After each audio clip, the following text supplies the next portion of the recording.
So, my pleasure to introduce our next interviewer who will be interviewing our last pioneer, Dr. Eric Hungness. He went to undergraduate school at Northwestern and then medical school at University of Illinois, Chicago. He then did his residency at University of Cincinnati and came back and did a fellowship at Northwestern. And then after a year at University of Chicago, came back to Northwestern. So he kind of started and went full circle after visiting all the different universities in Chicago. He is a professor of surgery and education. He is the director of the esophageal and digestive, surgical director of the Esophageal and Digestive Disease Center at Northwestern right now. And he is a David Stolberg Endowed Professor of Surgery. So we welcome Eric Hungness, friend of mine, and we're happy to have you here.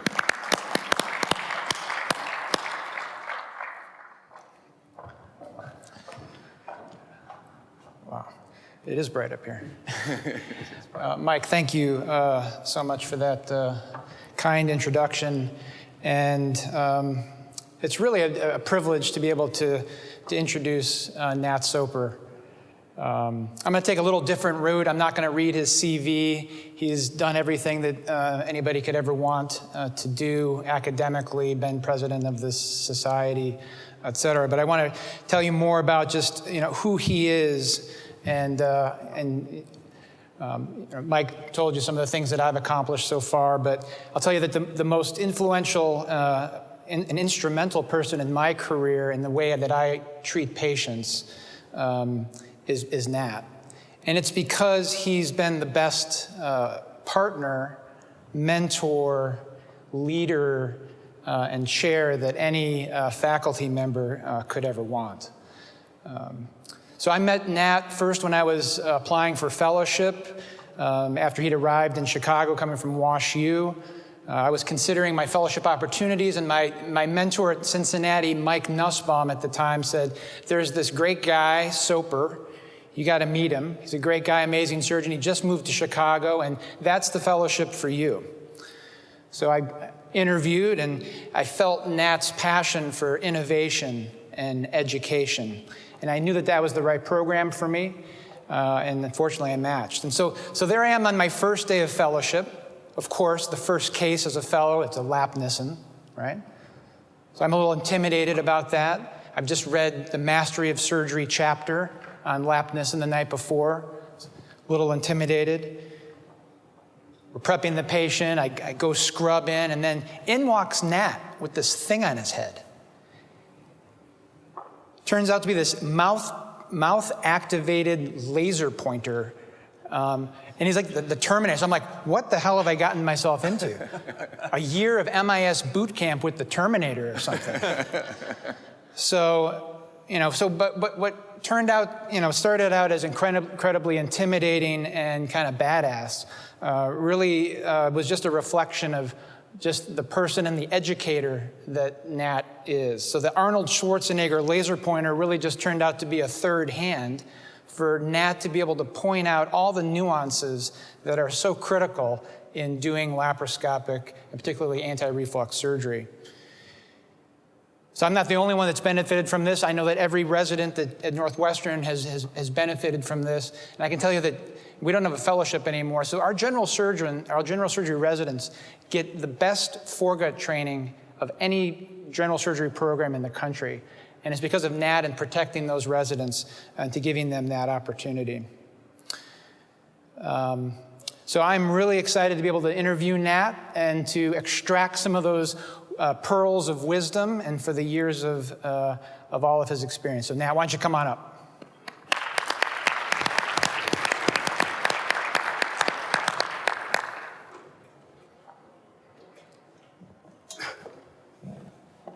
Thanks, Eric. That's unlike any introduction I've ever had. I'm supposed to be over here. You're over there. No, get the right side. So Nat, you were one of the first people in the whole field of kind of this area of laparoscopy, and you first cut your teeth on lap chole. right? And so that was kind of the way you first got your name known. Tell us how you, transitioned to laparoscopic anti-reflux surgery from that spot. Yeah, so those were funny days, as everybody knows who lived through that. So I was trained as a GI surgeon with Keith Kelly and Mike Sarr and others at the Mayo Clinic, was hired at WashU to do maximally invasive surgery and basic science research. And then I heard about this lap chole thing and jumped in, and it was just so incredible and so incredibly interesting and fun to be involved in that. And we were doing a lot of stuff in the lab. We had an animal lab that was very active, and it seemed like you could, let's try to do a laparoscopic bowel resection, and you'd do it, and you'd write it up, and you'd present it at a meeting. I mean, it was pretty crazy what was going on back then. And then Bernard Dallemagne published the first paper on laparoscopic Nissen fundoplication. It seemed so obvious that this was where we needed to go. Now, I was at WashU, and Tom DeMeester knows Joel Cooper was the chief of thoracic surgery at that time, and he was very anti-laparoscopy, much to my pleasure, as it turns out. And Ray Klaus was the head of gastroenterology, who was one of the first guys doing high-resolution manometry. And I worked closely with him. And so we had a lot of patients coming in for motility studies and that sort of thing. And because I was willing to go and learn how to do the laparoscopic fundoplications and things, then we got a big group of people coming in. And by the time I finished there, the GI guys, the GI surgeons, were doing 99% of the Nissens, and the thoracic guys who had done them all before were doing virtually zero.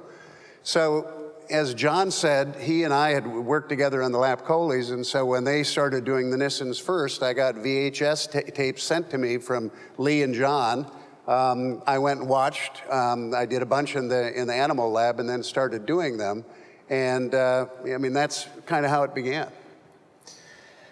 So Nat, you obviously kind of lived in the wild west of laparoscopy, the rapid rise in the number of lap Nissens that were done, but then kind of experienced also the crash of that and some of the poor patient outcomes that were starting to come out. Was that just a matter of poor patient selection, too rapid of adoption? How do we think about that in your experience, and how we think about new technology, new procedures now? It's hard to know exactly what caused that. I mean, we saw a very similar thing with lap chole and bile duct injuries. There was rapid adoption, people going to a course where they took out one gallbladder from a rabbit in a hotel room, and the next day they're doing operations in humans. And I don't know whether that was a big issue with Nissen fundoplications or not. I suspect that there were a lot of people who had only done a handful, weren't well versed in it. But also, I think some people cut corners in terms of the evaluation as well. I mean, it's hard to know, and we all have had bad outcomes, and that's why it's hard to cast stones at other people. But I think when you're doing a functional operation rather than an ablative operation, the technique is so important that you get it right, because these people are going to be stuck with it for a long time. Yeah. And I want to kind of drill down on the patient selection component of this a little bit, because I think that's so critical in that workup. So what's your general approach of how you approach a patient with typical symptoms or atypical symptoms, or that redo patient that's come in with had 2 or 3 different operations?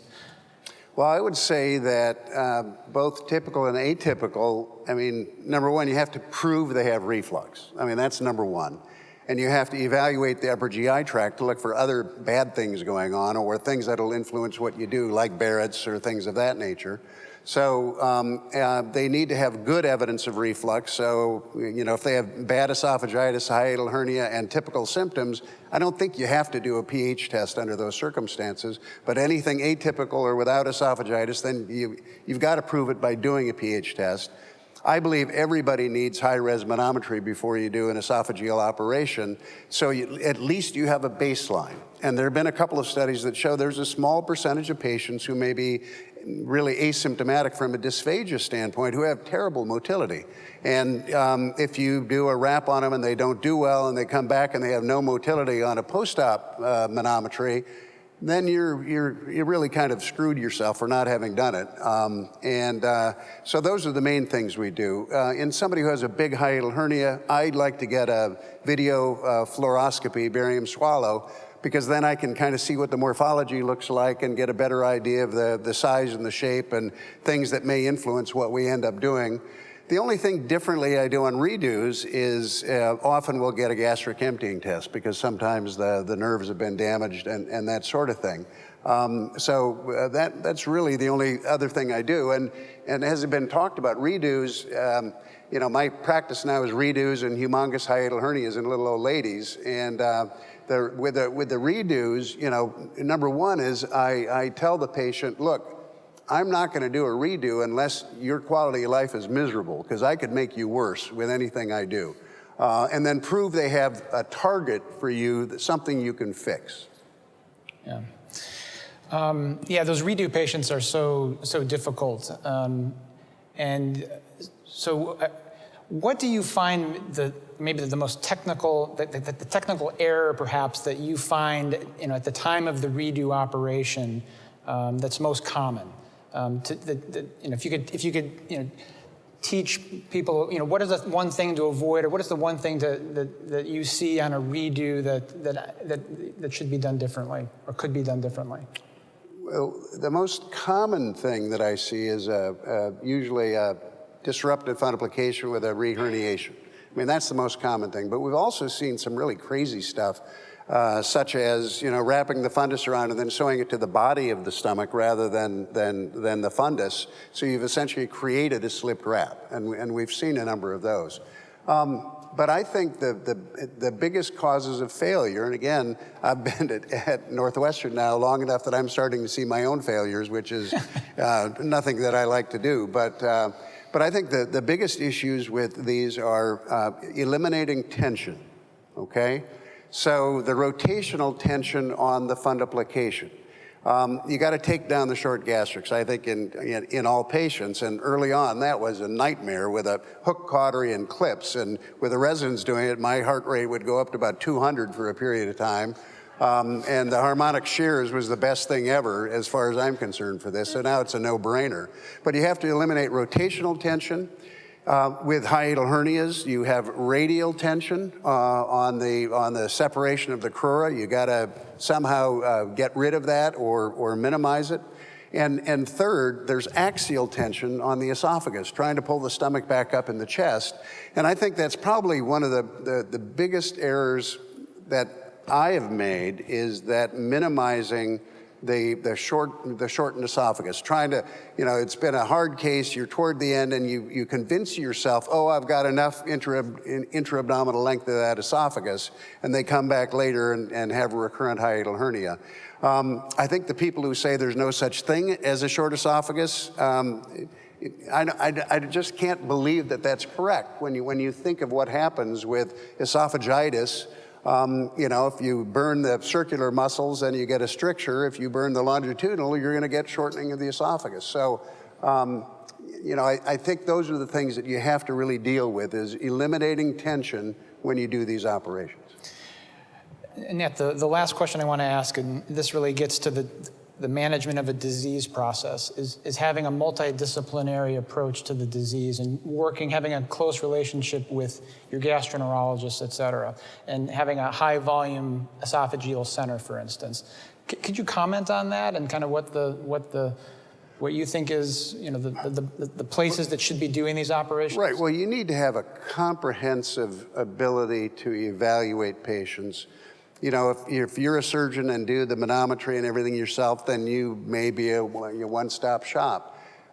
Again, at WashU, Ray Klaus was there with high-resolution manometry. I'm at Northwestern now with John Pandolfino, Peter Karillis, and the Chicago classification system. I mean, we've got outstanding people, and I'm not going to try and compete with them for doing physiology tests of the esophagus. So I have always been very lucky to be in a group practice where we have excellent GI guys, excellent surgeons working together, and I think that really helps, and I like that model. Others may have very different ways, but you need to have the expertise, whether in yourself or those around you, to be able to do the entire evaluation. Well, Nat, that's fantastic. I was told to kind of leave enough time for questions for the whole panel, so it's been a real pleasure to interview. Well, wait a minute. I need to say one more thing. And that is, we heard about the ubiquitous hunter graspers a few minutes ago. And it's, several years ago, John asked me to come down to Emory and help teach a lapnicin course. So we did stuff in the animal lab, but we also had live surgery. And I was in the classroom with a microphone. John's in the operating room with a lavalier or something. And we're going back and forth. And of course, I'm giving him a hard time. And he gets to the very end of the operation, takes the hunter graspers and goes like this. And he goes, there, exactly, that's 2 centimeters. I like this nice short floppy Nissens. And I said, John, it's 2.5 centimeters from tip to tip. No, I designed these specially to be 2 centimeters. I said, okay, take that out and put it by the ruler on the back table. And sure enough, it was 2.5 centimeters. So I've always given him a hard time. I tell that story to all my residents the first time I asked for the hunter grasper.